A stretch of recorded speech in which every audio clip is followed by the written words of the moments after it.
শুভ সকাল বন্ধুরা। দেখো আমি আজকে কাঁচা আমের জ্যাম জেলি যেটাই বলো তো সেটাই করছি। তো প্রথমে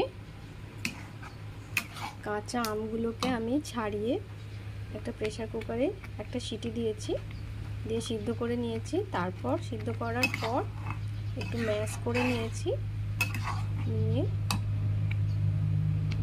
এবার একটু জ্যামটা এবার রেডি করে নিচ্ছি। একটু চিনি দিয়েছি, কিন্তু আমটা একটু বেশি টক ছিল তো আমি জলটা ফেলে দিয়েছি সম্পূর্ণ। জলটা থাকলে আরও বেশি আমাকে চিনি দিতে হতো, তো একটু চিনি দিয়েছি। চিনি দিয়ে ভালো করে এটা ফুটিয়ে নিচ্ছি। আর এখানে একটা মশলা করে নেব, যেখানে আছে 5 ফোড়ন, ধনে, জিরে, মৌরি আর শুকনো লঙ্কা।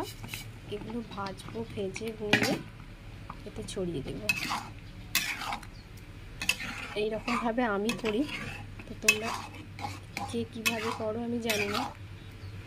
তো এইভাবে আমি মশলা দিয়ে করি, খুব সুন্দর টেস্ট হয়।